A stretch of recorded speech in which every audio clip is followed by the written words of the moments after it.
আমরা 2020-এ এখানে কন্ট্রাকচুয়াল হিসেবে বয়স্ক লোকেদের জন্য একটা ওয়ার্ড করা হয়েছিল। ওই ওয়ার্ডের মধ্যে আমরা কাজ করছিলাম কন্ট্রাকচুয়াল বেসিসে। তো আমরা প্রত্যেক 11 মাস পরে পরে আমাদের কন্ট্রাক্ট রিনিউ হতো। তো এখন লাস্ট 31 তারিখ পরের থেকে আর কন্ট্রাক্ট দিল্লি থেকে এখনও আসেনি, 2024-এর মার্চে এখনও আসেনি। এই কারণে আমাদের এখানে একটা সুন্দর ওয়ার্ড করা হয়েছিল বয়স্ক লোকেদের জন্য। ডক্টর মানিক সাহানি যে উদ্বোধন করে দিয়েছিলেন আমাদের মুখ্যমন্ত্রী, কিন্তু এখন এটাকে তালা দেওয়া হয়েছে এবং আমাদেরকে বলা হয়েছে এখানে আর যাতে না আসা হয়, কারণ এখন আমাদের এখনও কাগজ আসেনি। কিন্তু আমরা কেউ বুঝতে পারছি না কেন, কী কারণে আমাদেরকে এখান থেকে বের করে দেওয়া হলো। আমাদের এখনও কাগজও আসেনি। আর স্টেট গভর্নমেন্টের চুক্তি ছিল, ওই চুক্তি অনুসারে স্টেট গভর্নমেন্ট আমাদের জন্য একটা স্বাক্ষর করেছিল, বলেছিল পোস্ট ক্রিয়েট করে আমাদেরকে এখানে নেবে। পোস্টও ক্রিয়েট হয়েছে। এই ফাইল গিয়ে হেলথ সেক্রেটারি স্যারের কাছে এখনও রয়ে গেছে। আমরা স্যারকে অনেকবার রিকোয়েস্ট করছি দেখা করার জন্য, কিন্তু উনি আমাদের সাথে দেখা করেনি। আমাদের কোনো এখনও উপায়ই নেই যে আমরা কোথায় যাব।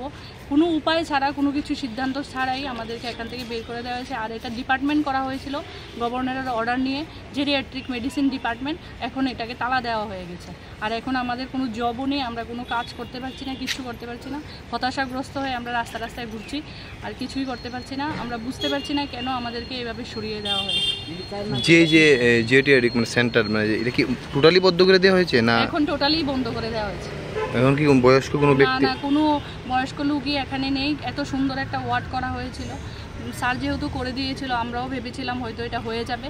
কিন্তু এখানে এখন আর কোনো রুগীও নেই, কোনো ডাক্তার কেউ নেই। আমাদেরকেও, আমরা যারা কর্মরত অবস্থায় আছি, নার্সরা আর জিডিএস স্টাফরা, সবাইকে এখন আমাদেরকে বলেছে এখানে না থাকার জন্য। আপনারা কারা?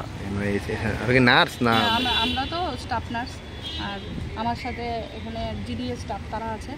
টোটাল কতজন আছেন? আমরা ফিজিওথেরাপি সুদ্ধা, ল্যাব টেকনিশিয়ান সুদ্ধা আমরা এখানে 29 জন ছিলাম। ডক্টর সহকারে আমরা 29 জন মতো ছিলাম। কিন্তু এখন তো বলছি যে আমাদের প্রজেক্ট শেষ হয়ে গেছে, কিন্তু আমরা বুঝতে পারছি না। প্রজেক্টের লেটার একটা এসেছে দিল্লি থেকে, কিন্তু এটা সঠিক উত্তর এখনও আসেনি। তারপরও আমাদেরকে বলেছে এখান থেকে চলে যেতে।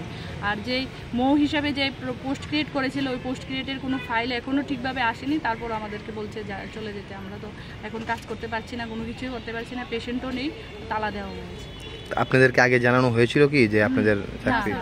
কোনো নোটিশ দেওয়া হয়েছে না যে এটা করে জেরিয়াট্রিকটা বন্ধ করা যায়। একটু মানে কোনো ধরনের নোটিশ দেওয়া হয়নি? কোনো ধরনের নোটিশ আগে থেকে দেওয়া হয়নি।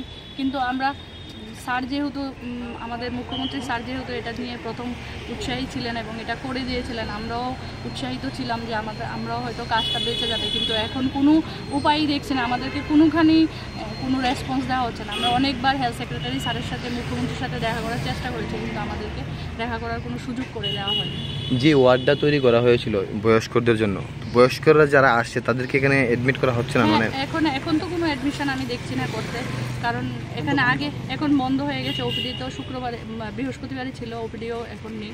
কিন্তু আমাদের এখানে বয়স্ক লোক যারা ভর্তি ছিল তারা খুব ভালো পরিষেবা পেয়ে গেছে। এরকম এখানে আমাদের যারা পেয়েছে পরিষেবা তারা অনেক বলে গেছে, আমাদের কাছে অনেক ভিডিও আছে তাদের, আমরা করে রেখেছিলাম। এখানে ভালো পরিষেবা দেওয়া হতো বয়স্ক লোকেদের। ত্রিপুরা রাজ্যে এত সুন্দর একটা জায়গার মধ্যে বয়স্ক লোকদের পরিষেবা দেওয়া হতো 60 অ্যাবাভ এইজের। এখন এটা বন্ধ করে দেওয়া হয়েছে। আমাদেরকেও আর কাজ করতে দেওয়া হচ্ছে না। আমরা গত 4.5 বছর ধরে এখানে কাজ করছি, আমাদের এক্সপিরিয়েন্স থাকা সত্ত্বেও আমাদেরকে বের করে দেওয়া হচ্ছে। আর যেহেতু চুক্তি ছিল, চুক্তি অনুসারে স্টেট গভর্নমেন্ট এটার জন্য কিছু একটা পদক্ষেপ নিতে পারতো, কিন্তু আমাদেরকে এখন বের করে দেওয়া হয়েছে। আর নেওয়া হয়েছে যে পদক্ষেপ, সেটাও করা হয়নি, সেটাও সঠিকভাবে করা হয়নি। যেহেতু এখন আমাদের কাছে দিল্লির কোনো কাগজও নেই, আর স্টেট গভর্নমেন্ট আমাদের জন্য কিছু করেনি, সেই কারণে আমরা এখন কিছুই করতে পারছি না। এখন আপনারা কি চান? স্টেট গভর্নমেন্ট আমাদের জন্য কিছু করুক। আমরা এতদিন ধরে বয়স্ক লোকেদের পরিষেবা দিয়ে এসেছি ত্রিপুরাতে এত সুন্দর একটা জীবিতে করা হয়েছে, এত সুন্দর একটা ওয়ার্ড মুখ্যমন্ত্রী স্যারের নিয়ে পারমিশন নিয়ে করা হয়েছে। আমরা চাইবো এটা চলুক, আমাদেরকে নেওয়া হোক। আর আমাদেরকে তো শুধু নেওয়া হওয়ার জন্য আমরা বলছি না, কারণ এখানে তো ওরা চুক্তিও স্বাক্ষর করেছে। আর আমরা যে অ্যাপয়েন্টমেন্ট লেটার নিয়ে ঢুকেছি, ওই বিষয়টা জেনেই আমরা ঢুকেছি যে একদিন না একদিন কন্ট্রাকচুয়াল থেকে আমাদেরকে নেওয়া হবে। আর এখানে তো আমরা চাইবো যে ওয়ার্ডটা থাকুক, ত্রিপুরা রাজ্যে বয়স্ক লোকদের পরিষেবা পাক এবং সুবিধা হোক। আর ডিপার্টমেন্ট যেহেতু খুলেছে, ডিপার্টমেন্ট থাকুক, আমরা তো এটা চাইবো। ডিপার্টমেন্ট থাকলে আমরাও থাকতে পারবো, এটা আমরা আশা করবো।